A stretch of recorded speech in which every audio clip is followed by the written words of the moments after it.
morning, everybody. I'm in my classroom getting ready to read to you chapter 12 because I didn't get it done last night because I left my book at home. So here we go, chapter 12. I am on page 140. After school on Monday, Ben sits at home in front of the computer. The notes for his geography report are scattered all over the desk. Printouts about the Sonorian Desert, pictures of saguaro cactuses with mountains in the distance, maps of southern Arizona. So why can't he start writing his report? Thinking about deserts makes him think about lizards. Thinking about lizards makes him think about Lenny. Thinking about Lenny makes him think about Toby. He rummages through the pictures of the desert and stops at one he had almost forgotten. The heading says, Couch's Spadefoot. It looks a lot like Mrs. Tibbets's Spadefoot, except it has yellowish spots all over its back instead of the two stripes. Weird that there are Spadefoots in the desert too, he thinks. He reads the text under the drawing. There's no mention of it being endangered or threatened. I guess the Spadefoots haven't lost as much habitat down there, Ben says to himself. He wonders why Mrs. Tibbets isn't making more of an effort to stop the land from being sold. The adult world is like a big wall, Ben thinks. You can't see through it, you can't get over it. How is a kid supposed to understand what they're doing on the other side? He types Massachusetts Spadefoot vernal pools into the computer and looks at the search page. More than 800 listings come up. Some of them look pretty technical, but he clicks on about a dozen of them. Every time he sees the word Spadefoot, his heart leaps. This is his word.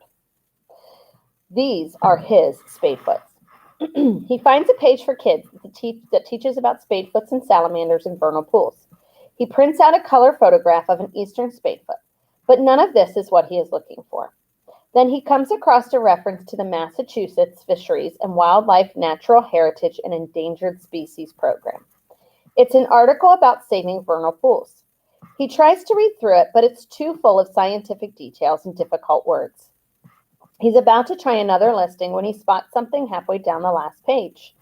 It's a place to send questions or comments. Ben stares at it for a minute. Then he types. I need help. There's a vernal pool with Spadefoots in it near my house. The land is being sold and there is no place for the toads to go. How can I save them? He puts his name in the box at the bottom, then adds his phone number. He doesn't believe anyone will answer him. He's just a kid. But so what, he thinks. They won't know it's from a kid. Just as he hits send, his mother comes in the room. What are you doing? Nothing. I'm trying to find out about vernal pools. What are they? There are places where toads live, like on Mrs. Tibbets's land. Ben, shouldn't you be finishing your desert report? I know. You take care of your homework, all right? Let Mrs. Tibbets take care of her toads. Ben looks back at his computer screen, and she finally leaves. He glances over at the printer and pulls out the sheet of paper. The Spadefoot in the photograph stares at him. He can almost hear it calling. Here it is, Ben says, showing the picture in the book to Ryan and Jenny. Here's the Spadefoot.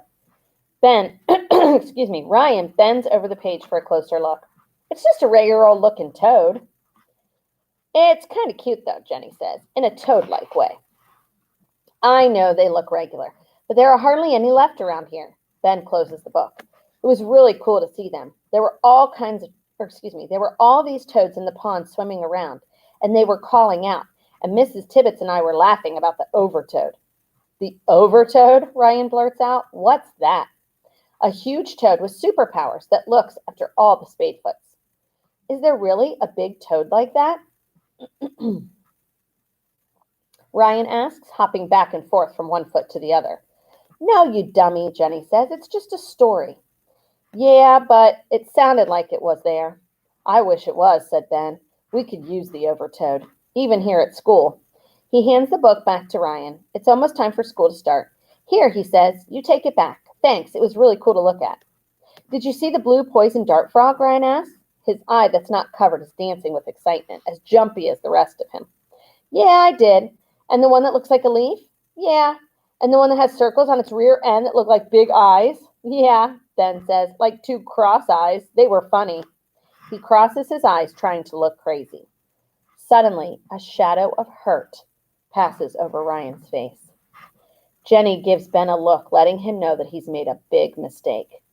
Thanks for giving the book back, Ryan says, and turns away.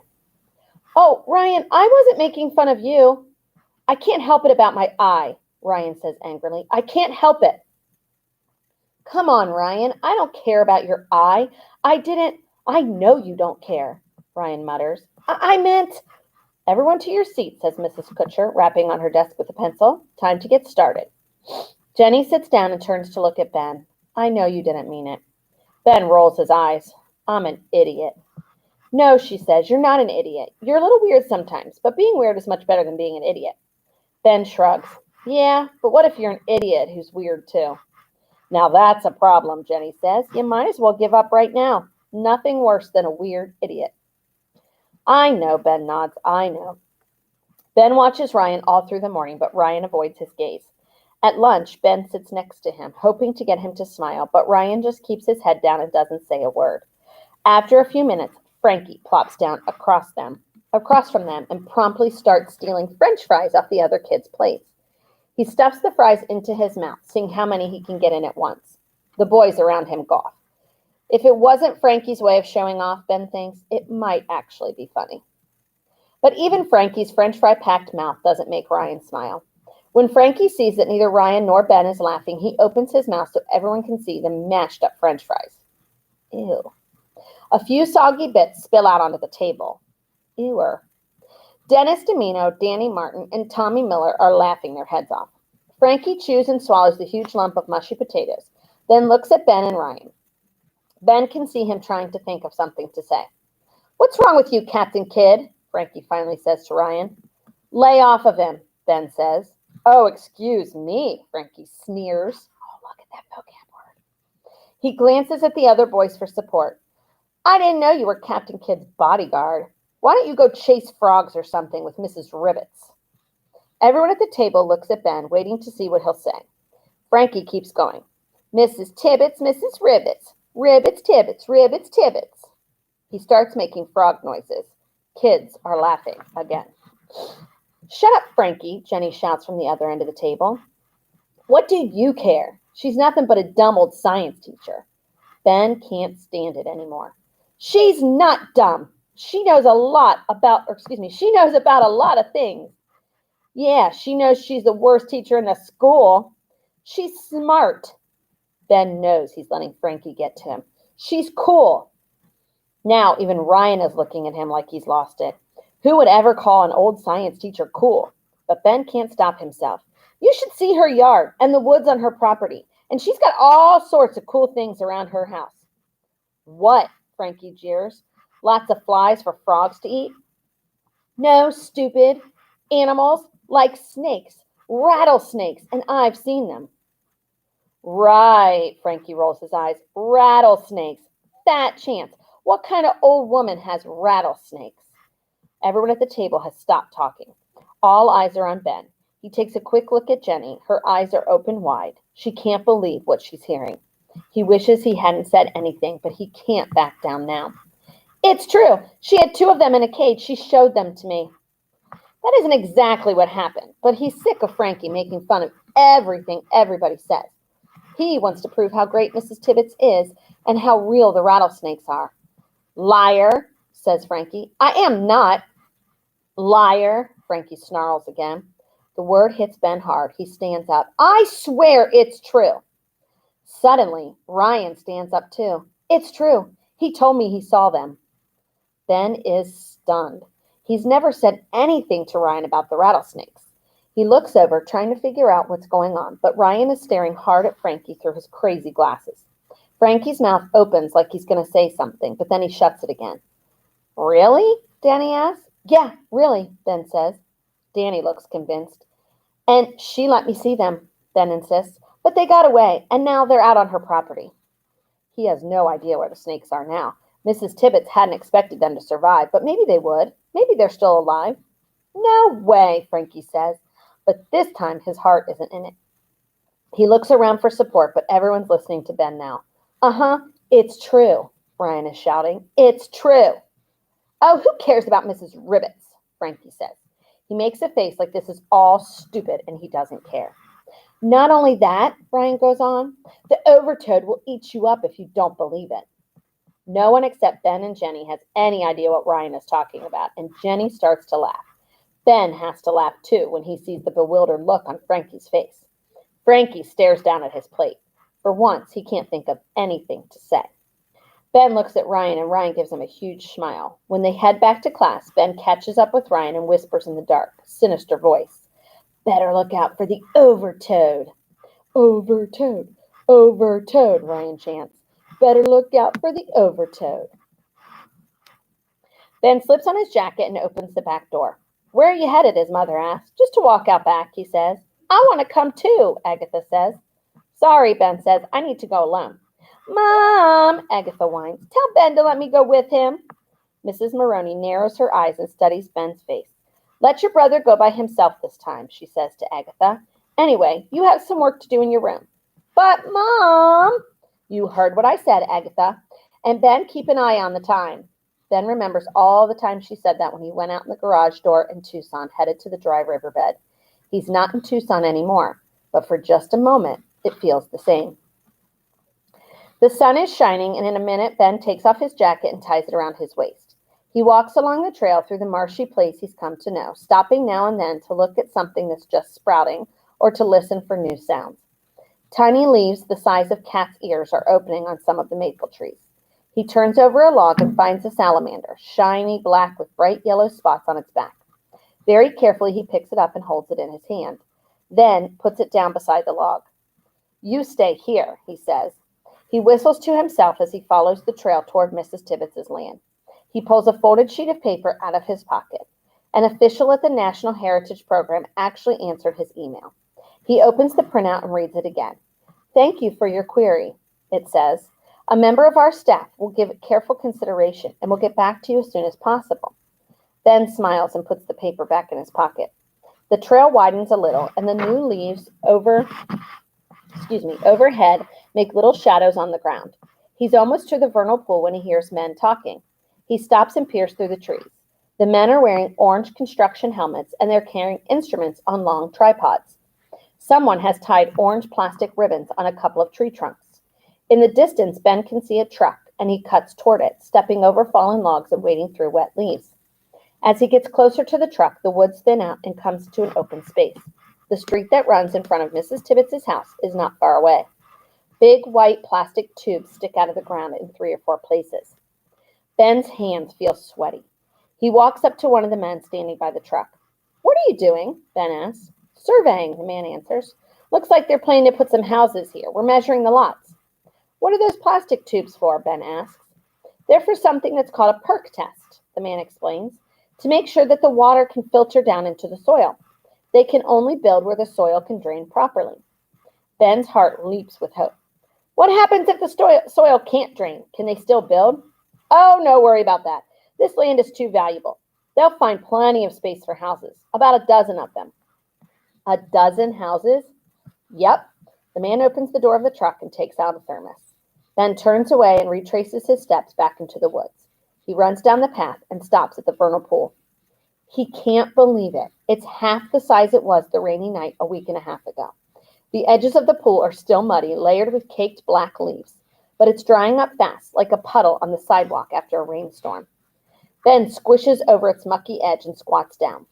The water is murky, but he stays there a minute, watching and waiting. Then he sees them.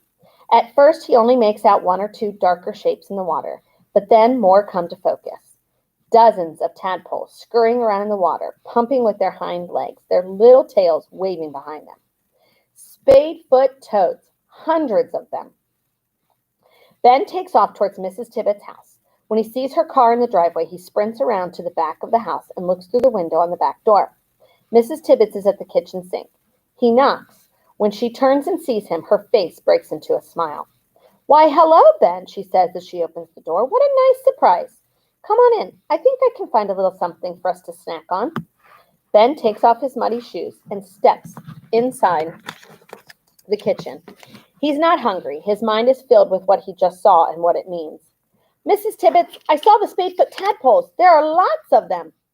"Oh, I know," she says. "They're growing very quickly. They won't be in the pool very much longer, another 2 weeks or so. And there are people out there measuring the land. They've put these tubes to see if they can build houses." I know, I saw them when I came home. But aren't you going to do something? Ben is pacing around the kitchen, unable to sit still. How can she stand there so calmly, he wonders. It's going to be all right, she says. What do you mean? The toads are going to be okay? Mrs. Tibbets hesitates for a minute before speaking. Ben, I don't expect you to understand, but I explain the problem. My sister-in-law owns the land. She's going to sell it, and the more I say about it, the worse it gets. I don't think we can prove the land is an endangered habitat anyway. But it is. We know it is. We have to try. Mrs. Tibbets has a pained look on her face. I'm so sorry, Ben. Did you even call the people at the state? Ben says. I sent them an email. Mrs. Tibbets' eyes grow wide. You did? Yes, and I got an answer today. Look. He pulls out the piece of paper and shows it to her. Well, says Mrs. Tibbets, if Tabitha gets wind of this, she'll scream bloody murder. It wasn't you. I did it. Mrs. Tibbets sighs. Ben, it was very nice of you to try, but this is just a form letter. They'll probably send these notes to everyone who writes in. But they say they'll get back to me as soon as possible. I know you want to help, but I'm afraid there's nothing anyone can do now. Even if they did respond, by the time they came out here, the pond may have dried up. You should have called them, he mutters as he turns to leave. Maybe, maybe not. Everything will work out, Mrs. Tibbets calls to him. You'll see. Ben looks back at Mrs. Tibbets. He can tell by her face that she doesn't believe what she's saying. She's given up. Forget it, Ben says over his shoulder. He pulls his shoes on and stomps out the door around the garage. As he rounds the corner near the garden, something makes him look back. The empty cage is still sitting under the lean-to. He pauses for a moment, then runs back and pounds on Mrs. Tibbets' door. She pulls it open and looks at Ben in alarm. What's wrong? She asks.